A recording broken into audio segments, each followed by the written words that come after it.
Max and Jane musical. Just gonna move this to the front of the theater for a minute. Perfect. And without further ado, welcome your cast members. Here we go.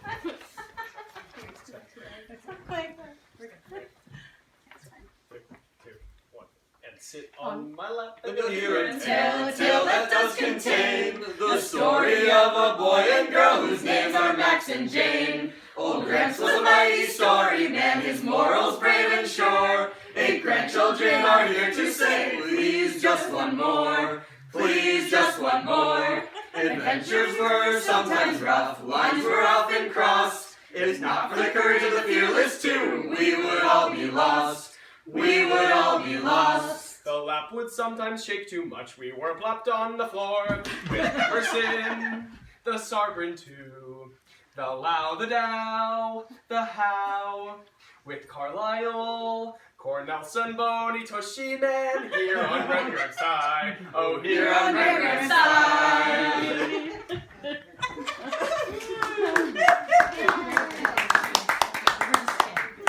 I'm off. Okay.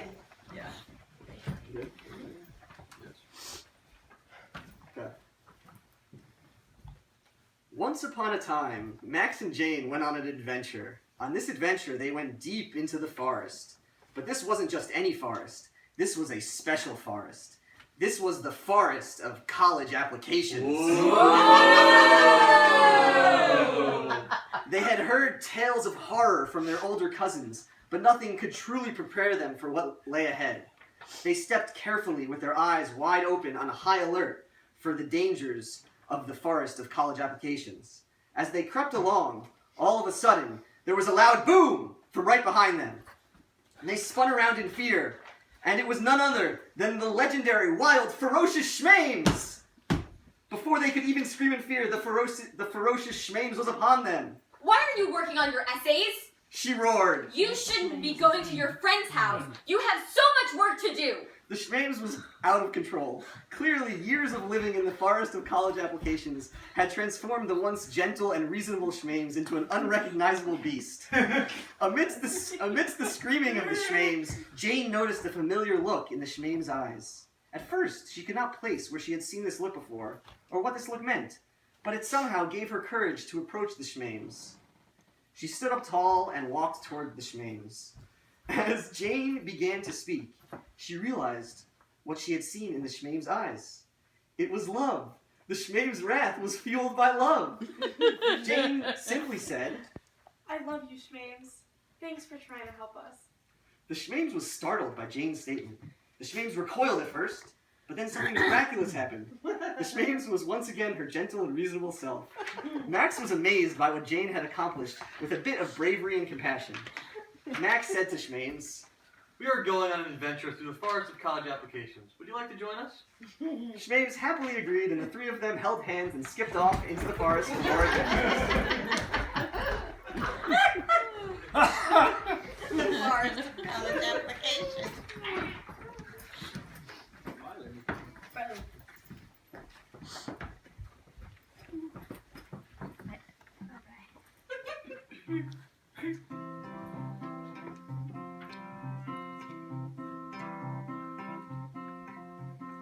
Hold on to my knee as we go,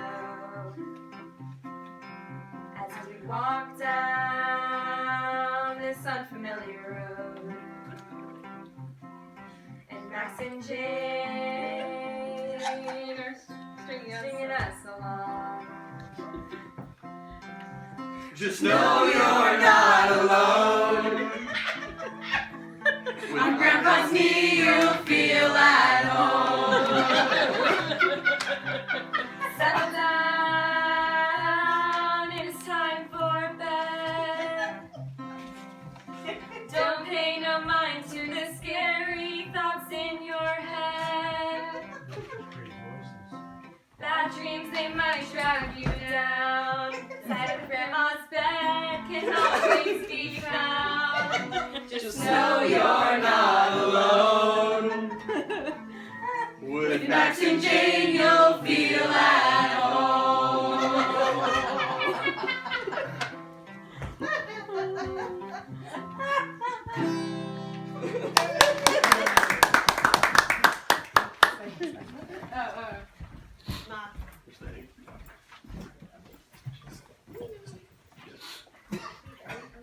As they skipped off merrily into the forest, Max and Jane and Schmames heard a faint noise.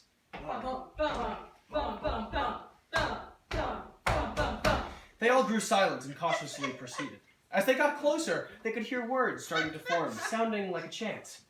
Peace, love, peace, love, It got louder, and now they could hear clearly.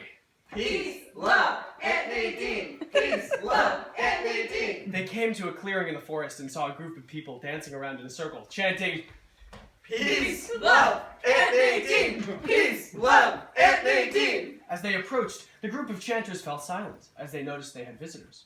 They looked at Max and Jane and Schmames inquisitively for a moment. Then, three of them stepped forward and began to sing.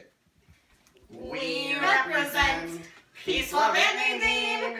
Peace, love, Aunt Nadine. Peace, love, Aunt Nadine. And in the name of peace, love, Aunt Nadine, we wish to welcome you to Nadine Land. Max and Jane and Schmames applauded.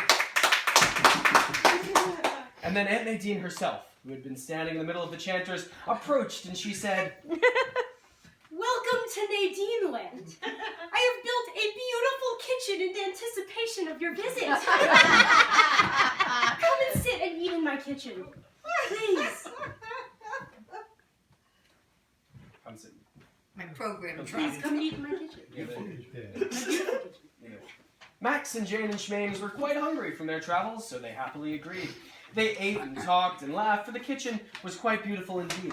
Then Schmames said to Peace Love Aunt Nadine, We are in the midst of an adventure. Would you like to join us? and Peace Love Aunt Nadine said, I would love to, but you can call me Nades. So Max and Jane and Schmames and Nades all skipped off in the forest for more adventures.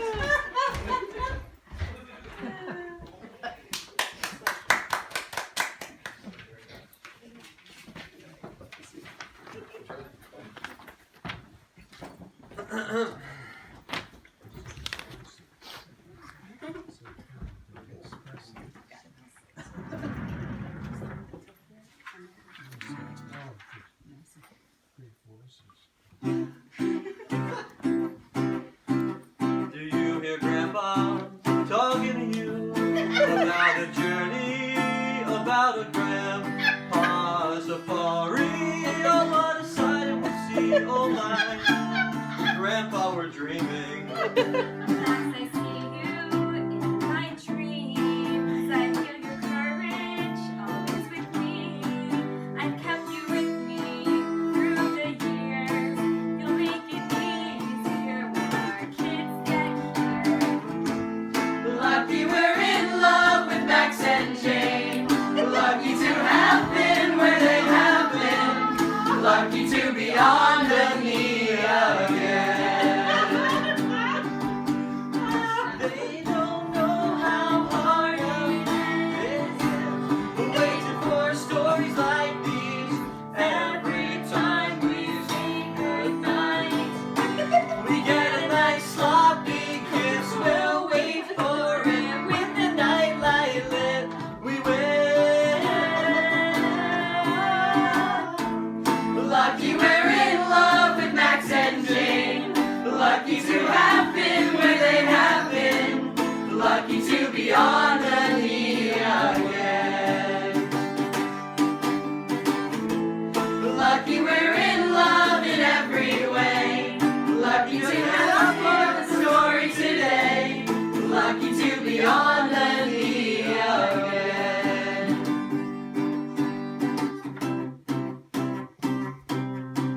So we're trailing through the woods, only to end up on Beaman Woods. You hear the fill the air,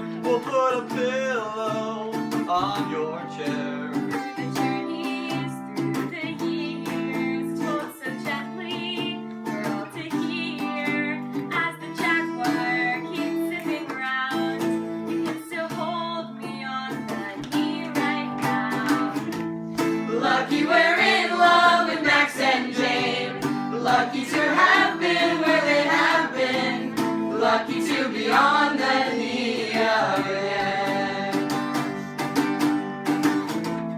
Lucky we're in love in every way. Lucky to for the story today. Lucky to be on the knee again.